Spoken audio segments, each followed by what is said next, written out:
గారు చెప్పారు.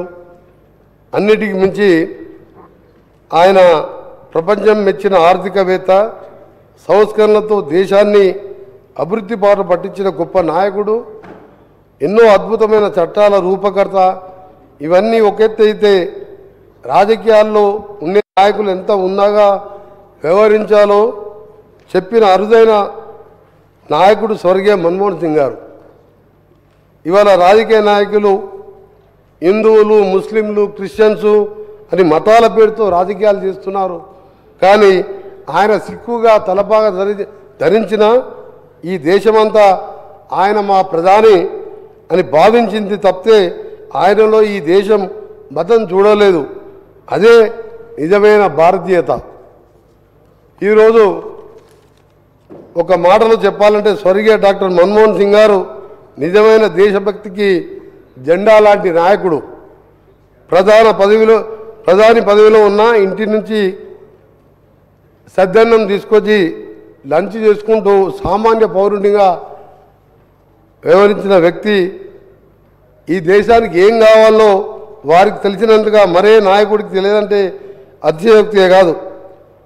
1991లో ఈ దేశం బంగారం కుదవబెట్టి అప్పు చేయకపోతే నడవదనే స్థితి నుంచి 4 ట్రిలియన్ ఎకానమీకి తీసుకొచ్చి ప్రపంచంలో ఐదవ అతిపెద్ద ఆర్థిక శక్తిగా మలచిన ఘనత కేవలం మన్మోహన్ సింగ్ గారిది అంటే ఆశ్చర్యం పోనవసరం లేదు.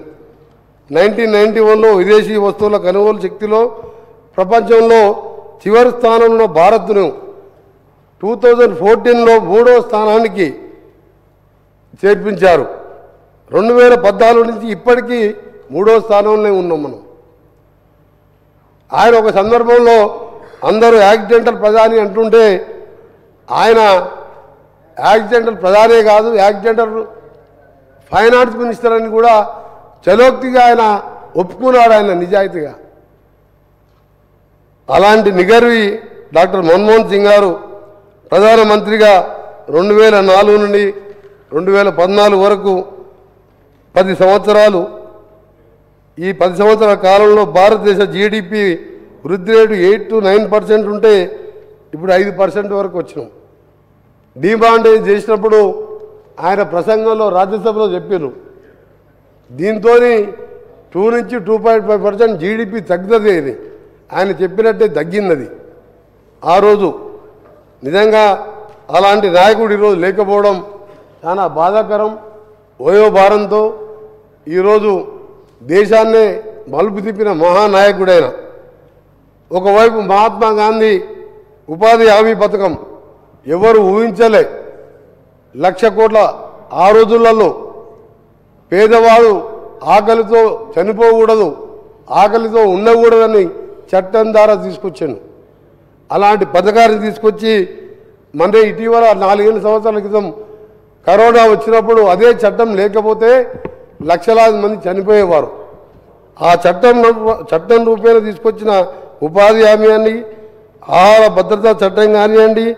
ఒకవైపు చెప్పాలంటే ఉపాధి హామీతో పాటు Jawaharlal Nehru national urban renewal mission, పట్టణాలు కూడా అభివృద్ధి కావాలని దాన్ని కూడా తీసుకొచ్చి ఈరోజు దేశాన్ని మలుపు తిప్పిన నాయకుడు ఆయన.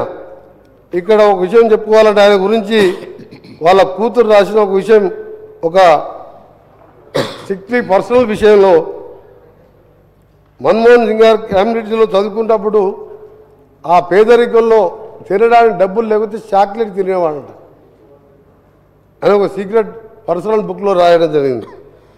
సమాచార హక్కు అధ్యక్ష, దాంతో ఇవాళ లక్షల కోట్ల అవినీతి బయటపడడంతో పాటు ప్రతి ఒక్కరికి కూడా ఈరోజు ప్రశ్నించే హక్కు కల్పించారు. విద్యా హక్కు, ఇలా అన్నీ కూడా పెద్దలు చెప్పారు.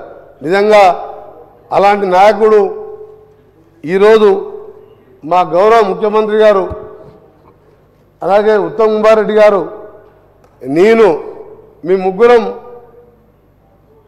ఆయనకు అప్పుడు 90 years ఏజ్, అంటే 2 years బ్యాక్. అప్పుడు పార్లమెంట్ నుంచి బయటికి మేము బైకాట్ చేసి బయట చలిలో మేము అక్కడ ధర్నా చేస్తుంటే మా ముగ్గురు మధ్యలో